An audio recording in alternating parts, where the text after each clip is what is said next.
Welcome to Escape Velocity Space News. I'm your host, Dr. Pamela Gay, and I am here to put science in your brain. This is the first episode of season 4 of our show. Like any good 4-year-old, when you ask us how old we are, we'll hold up our fingers and say, I'm 4. And we're starting to feel like we can consistently tie our shoes and eat without making too much of a mess. And by tie our shoes, I mean edit our audio. And by eat without making too much of a mess, I mean record without making too many bloopers. We are an independent news show funded by you through Patreon. Our kind of independent journalism is important now more than ever as we watch our colleagues at NPR and PBS face federal funding cuts and our for-profit colleagues feel pressured to tell print stories that benefit their owners and advertisers. Your contributions enable us to do deep dives like we're going to do today, which look at the environmental impacts of the modern aerospace industry and examine how political pressure allows companies like SpaceX to literally shut down their competitors' operations when they test their rockets.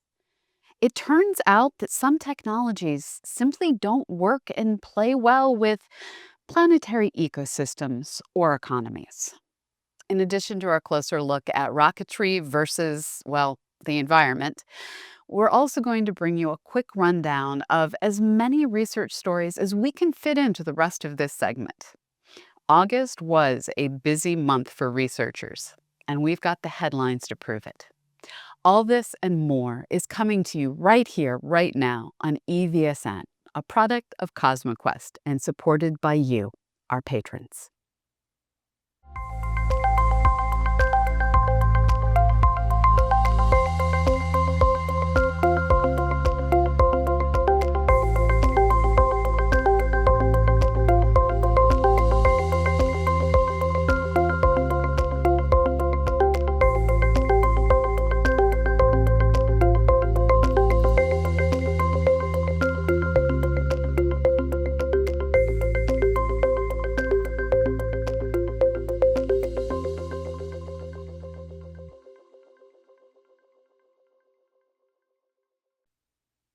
Once upon a time, early in our solar system, there were a lot more planets for small values of a lot. And there were significantly bigger asteroids for an unknown value of bigger. Trying to figure out how many more planets and how much larger of asteroids is a bit of a guessing game. But for asteroids at least, we can use chemistry to figure out what modern-day objects were once all of one piece. Basically, when we find a bunch of space rocks that appear to be made of the same stuff, we assume they all came from one original object. Here on Earth, folks find meteorites that appear to be pieces of Vesta on a regular basis. And we attribute a large swarm of objects in the inner asteroid belt to the asteroid Vesta and call them Vesta family asteroids. At a similar distance, but with a larger tilt compared to the plane of our solar system, is the 55-kilometer-across dark asteroid Polana and its family of smaller, same-composition asteroids, which share orbits with the 2 times larger bright asteroid Nisa and its same-composition family of asteroids. If you're wondering how pieces of Vesta escaped the asteroid belt to land as meteorites on Earth, it's a safe bet to blame Jupiter. Its mass has the capacity to slowly change other objects' orbits. This means that while most of the family's mass might stay in the asteroid belt, some chunks can make their way all the way to Earth and sometimes even farther in towards the Sun. This is awesome, since it means we can get free samples of space rocks. It can also create weird situations like we had back before the pandemic, when the Japanese Hayabusa mission and the US OSIRIS-REx mission both found themselves at very similar-looking asteroids. Both Ryugu and Bennu appear to be rubble pile asteroids with shapes reminiscent of a D20, and they both have very similar compositions. Now, thanks to a little help from the JWST, researchers have determined all three objects reflect and absorb light in similar ways. In all likelihood, both Ryugu and Bennu are a chip off the once larger asteroid Polana, or rather, many chips off. As I said, they are rubble pile asteroids. This work was led by Anisha Arredondo and is published in the Planetary Science Journal. We live in a universe way weirder than perhaps any of us could predict. Case in point, researchers have discovered that the baby star WSB 52 essentially slapped itself in the face. This young star, like many young stars, has a disk of material surrounding it that may form planets, and it has jets that are at a right angle to that disk. It appears that one of those jets hit a blob of nearby gas, which caused that gas to explode, and that explosion came back and hit the star in its disk. Let's just watch the video.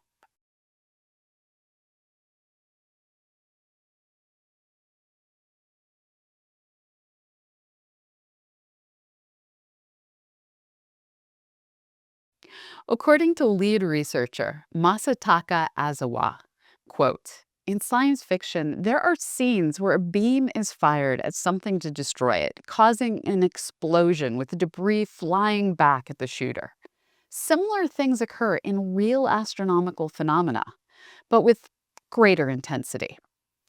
Through this discovery, I once again realized that nature is far more complex than humans think.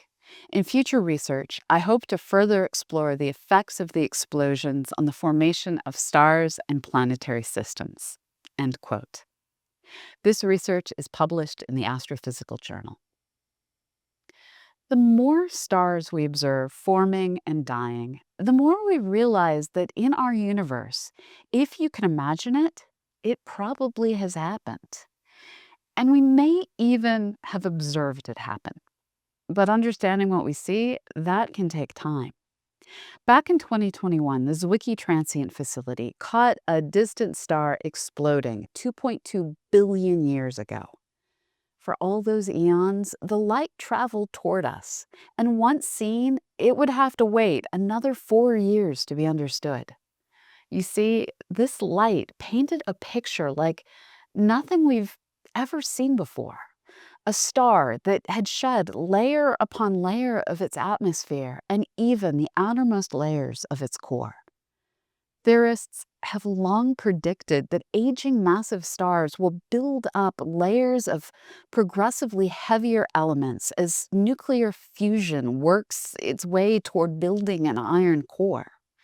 Since iron doesn't release energy when fused, stars can't keep burning past that point and will explode. Normally, when we look at supernovae, we see a cloud of hydrogen, helium, and maybe some heavier elements.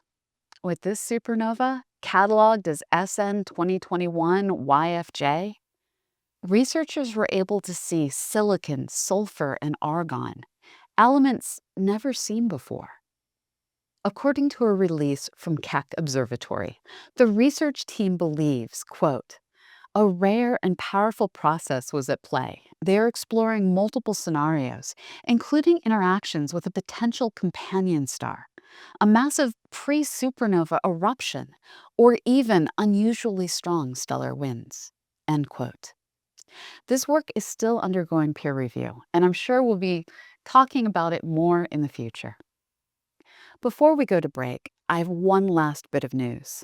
Back in 2023, this Zwicky Transient Facility caught light from a supernova that behaved like nothing else we've seen before, a theme for today. It started off doing the normal supernova thing of getting massively bright and fading away. But then it rebrightened several months after the initial discovery. When researchers went back to look through old images that happened to include the exploding system, they discovered the system had been gradually brightening for the last 4 years. This combination of behaviors, a slow, gradual brightening over years, followed by a massive explosion of light, followed by a fading and then another rebrightening and fading away, Well, as I said, we've never seen this before. As weird as it may sound, researchers think we observed a massive star consuming a neighborhood black hole and triggering its own explosive demise in the process. This story is so spectacularly weird, we're going to give it a closer look next week. For now, we're going to switch gears.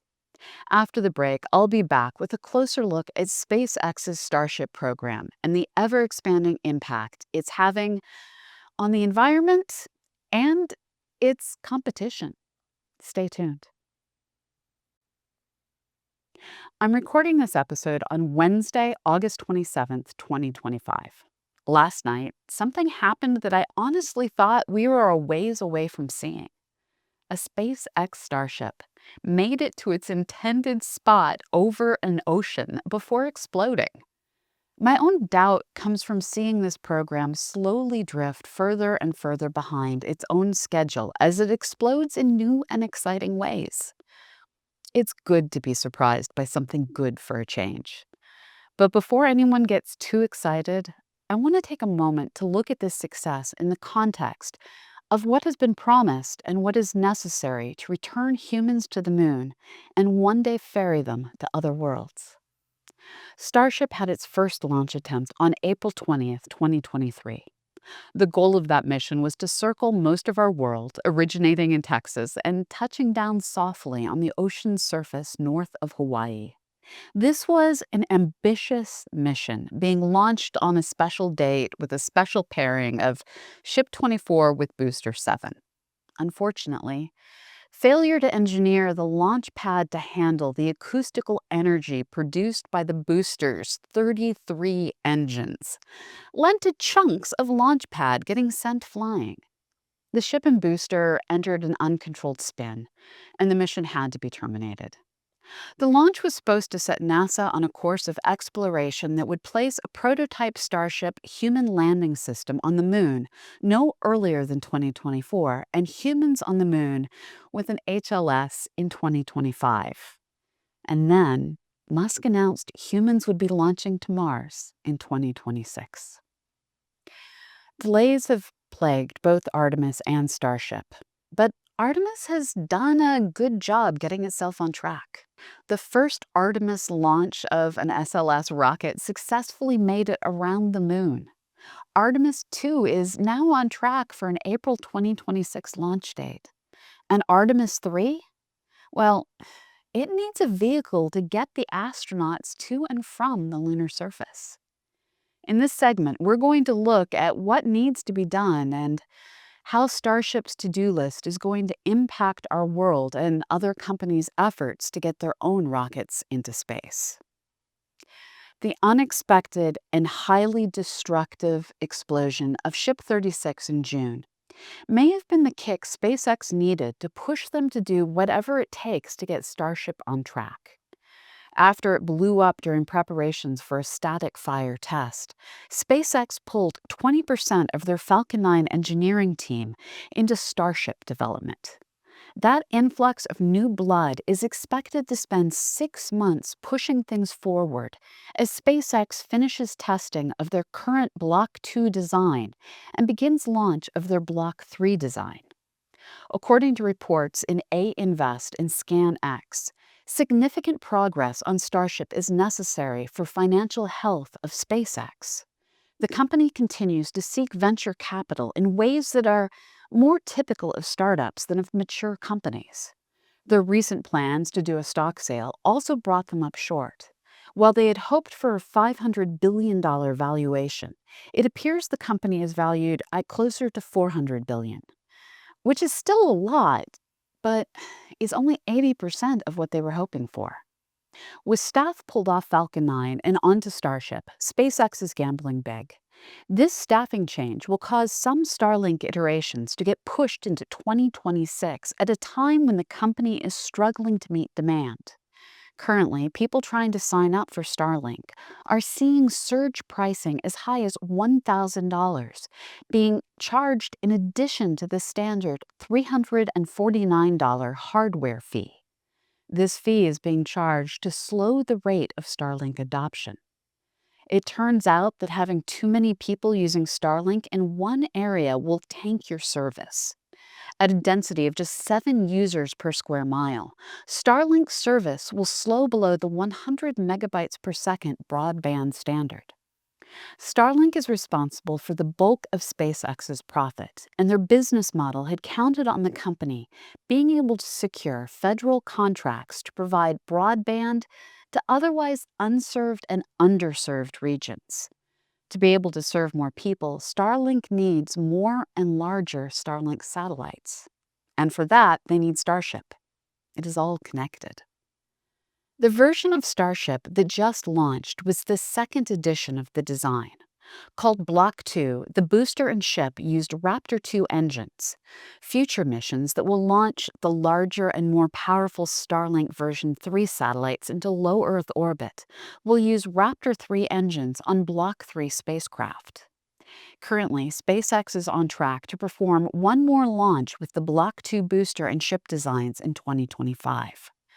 With the new year, we'll see a new architecture, with the more powerful Raptor 3 engines being used in missions that will test the ability to transfer fuel from one Starship to another. When NASA selected SpaceX as a landing system provider, it was under the understanding that it would take 4 to 6 launches to bring fuel to the Starship HLS craft. Calculations done last year by Dustin Sandland at Smarter Every Day brought that estimate up to closer to 20 launches. August 17 reporting in the Wall Street Journal says that a technical paper circulating among industry officials suggests it may take up to 40 launches to fuel Starship HLS. That's 40 launches of what will be the world's largest rocket, just to fuel a modern-day trip to and from the moon. In order for SpaceX to launch enough Starlinks to keep their market edge and to launch enough refueling missions to meet the requirements of their NASA contracts, they're going to need to be launching Starships from multiple locations the same way they are launching their Falcon 9s from multiple sites. Since 2019, SpaceX has been preparing Launch Complex 39A as their second Starship launch site. According to their live stream yesterday, they anticipate making 76 launches per year. This will be fewer launches than they are currently making with the Falcon 9. But Starships are larger, louder, and harder on their surroundings than the much smaller Falcon 9 rockets. Before SpaceX can get a launch license for any Starship launches from Florida, however, there has to be a full environmental assessment. Earlier this month, a draft environmental impact statement was released by the Federal Aviation Administration. Coming in at 409 pages, this document looks in detail at every aspect of Starship testing, launch, and landing. In addition to the expanded impacts on wildlife that we saw in Texas, 2 impacts stood out to me. The first is that SpaceX has non-adjacent launch facilities on the Space Coast. Currently, they are launching from pads 39A and 40, with ULA's Space Launch Complex 41 in between them. The restriction zone in which people can't be working for both Starship launches and engine tests fully encompasses both ULA's Slick 41 and the NASA-operated Launch Complex 39B, which is being used for Artemis launches. With a planned 76 launches a year, those 2 sites could face restrictions on more than half of the days each year, with closures occurring multiple times on many of those days. According to reporting in the Washington Post, there is concern that by forcing the regular shutdown of operations at competitors' launch sites, SpaceX will be able to force a business advantage just by being large and loud. And I mean that loud part literally. Starship is the loudest rocket ever built, and this is the other big problem that caught my attention. Between launch noise and the sonic booms generated during the return to launch site of both the booster and ship parts of the spacecraft, this noisy rocket is going to wake people from their sleep and interrupt normal work. A map of expected sound levels shows numerous schools located within the regions where sound is expected to exceed 60 decibels. Residents of the area have expressed concern that Starship's regular launches will impact their ability to work, live, and just go to the park the way they're used to. These considerations all ignore Starship's less than stellar safety record.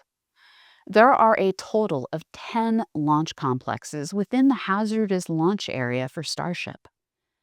One bad explosion, like we saw in Texas last June, could harm a large swath of the space community. It's important to innovate new technologies that will enable better space exploration. But it could be that launching from Florida isn't the right answer. The time may be right to expand our launch facilities to new and emptier locations, if Starship can live up to its own hype. Requiring 40 launches just to fuel one Starship HLS feels absurd to me. People often decry SLS as too expensive, but ScanX reports each Starship is costing hundreds of millions of dollars to build, and earlier estimates put each launch at about $68 million. That puts a multi-billion-dollar price tag on each set of refueling launches. SLS and Starship suddenly have similar launch costs, but with SLS, it's one and done. While with SpaceX, you're waiting however long it takes to launch 40 Starships.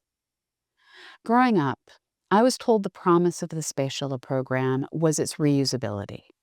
There was an expectation that costs would drop if only we reused the parts. And when we did the experiment, it turned out the shuttle couldn't safely launch as much mass or as frequently as its designers had dreamed. I've been thinking about that a lot.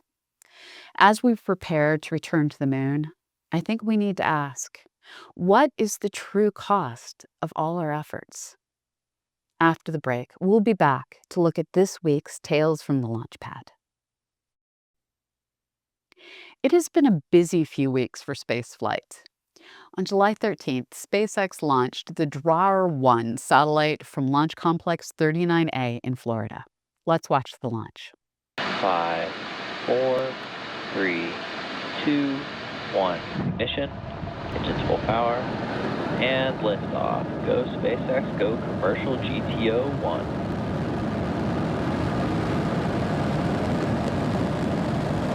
Falcon 9 is pitching downrange. MOD chamber pressure is nominal.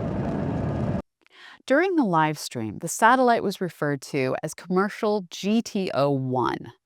But shortly after launch, Israel Aerospace Industries announced that the satellite was DRAR-1, a new dual civil-military use communications satellite for Israel. Their logo was on the fairing, which was visible during the live stream. On July 15th, China launched the Chang'e 9 spacecraft from the Wenchang spaceport. Let's watch the launch.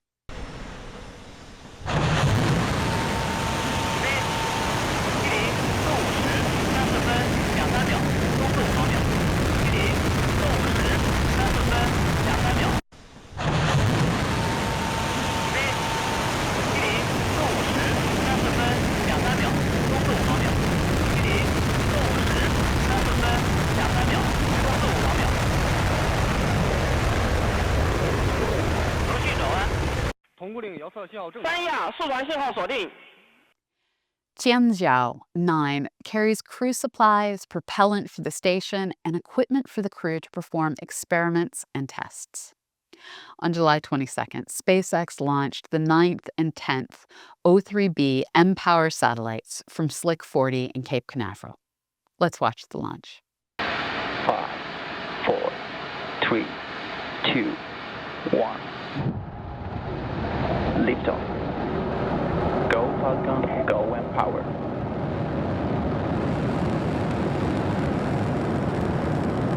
Vehicle is pitching downrange. MOD chamber pressure is nominal. The booster landed on the Just Read the Instructions drone ship 8 minutes after launch. The satellites were successfully deployed to orbit. O3b has 3 more satellites to launch later in 2026 as they're still being built. On July 25th, Russia launched the Ionosphera 3 and 4 satellites into orbit from the Vostochny Cosmodrome. Let's watch the launch.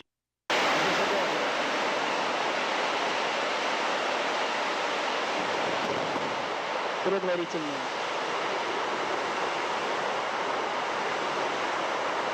Промежуточно. Главное. Подъем. Прошел контакт подъема. Двигатели центрального и боковых блоков вышли на режим главной ступени. 10 секунд. Параметры системы управления ракеты-носителя в норме.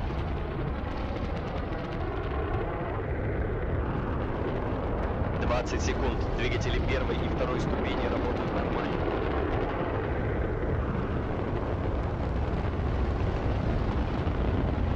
30 секунд. Параметры. The 2 satellites were being used in conjunction with the 2 previously launched to gather data on the Earth's ionosphere. On board the Suez rocket were 53 other CubeSats. All satellites were successfully deployed into orbit.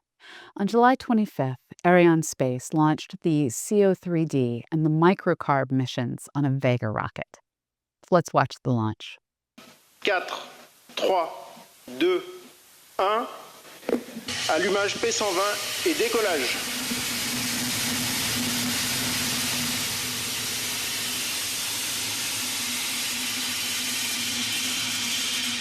La propulsion est nominale.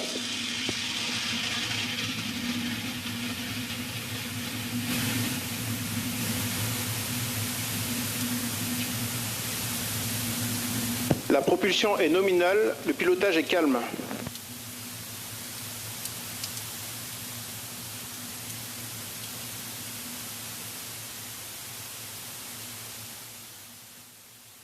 CO3D is a group of 4 dual civil military use optical imaging satellites for the French government. They will map the Earth in 3D. Microcarb is a mission from the French Space Agency, CNES. It will measure atmospheric CO2 concentrations to very high spatial resolutions of 2 kilometers by 2 kilometers. All 5 satellites were launched on an upgraded Vega C rocket from the Guyana spaceport. On July 28, the Chinese company iSpace launched the Qianpeng 3 satellite into orbit from the Jiangquan spaceport. Let's watch the launch.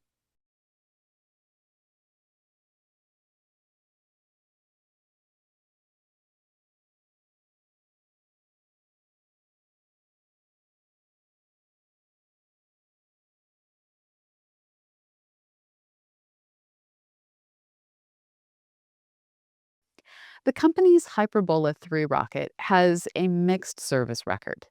It's failed in 4 of its last 7 flights.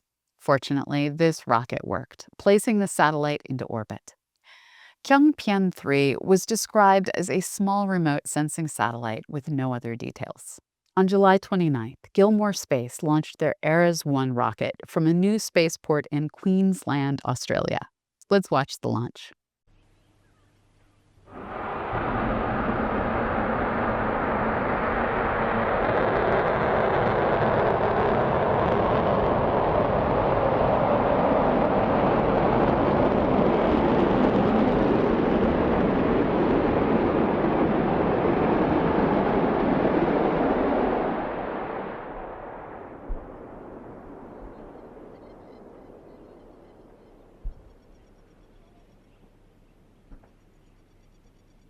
Eras-1 is unique because it is the first orbital rocket to use hybrid propulsion motors.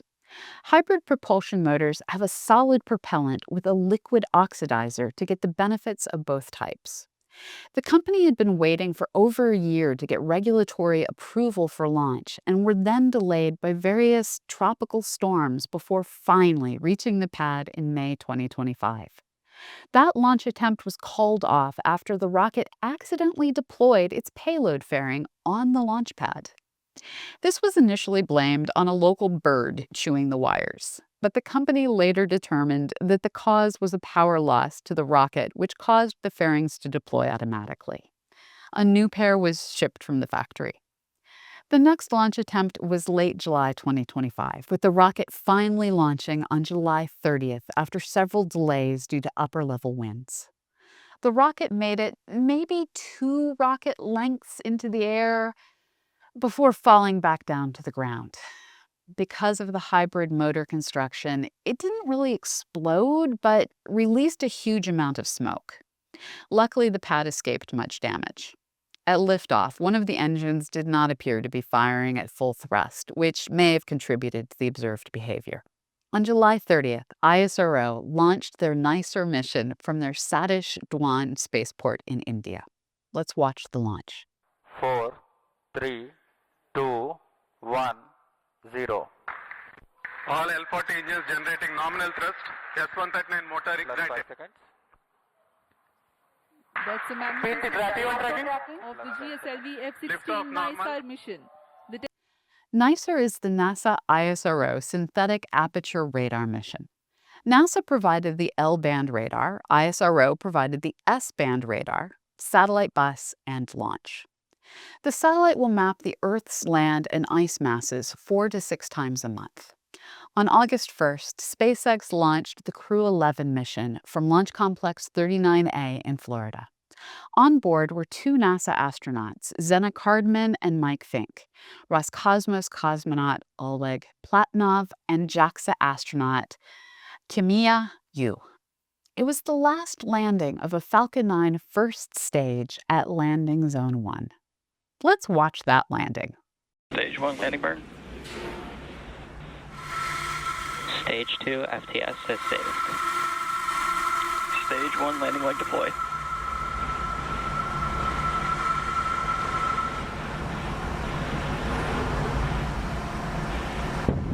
All reusable launch vehicles at the Cape will now be required to return to land at pads inside the launch complex they came from.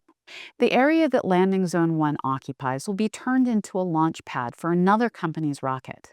Landing Zone 2 will still be used for now. The crew will spend 6 or potentially 8 months in space performing research, maintenance, and spacewalks on the International Space Station. Since our last episode, there have been numerous mega-constellation launches, including 10 launches of Starlink satellites, 2 launches of China's SatNet LEO constellation, and the first of 3 launches of Amazon's Kuiper satellite on Falcon 9 rockets. Compared to Vulcan Centaur, Atlas V, and Ariane 6, Falcon 9 can only carry 24 Kuiper satellites to orbit at a time. We keep track of orbital launches by launch site, also called spaceport.